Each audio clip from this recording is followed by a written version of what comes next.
we come to an agreement. I will open the topic to Congress. Then I will, kung mayroon na at the end of the year, I will step down. I will step down. We call for a general election.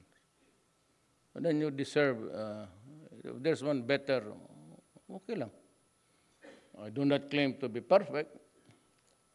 I am not a perfect person. Ako 75 lang. Wala akong...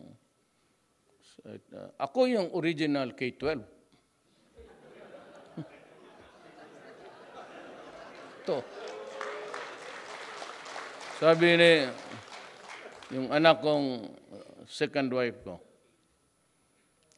sabi na, Pa, bakit mo sabihin dyan kay Secretary Briones? Bakit hinabaan niya yung sa panahon pa namin?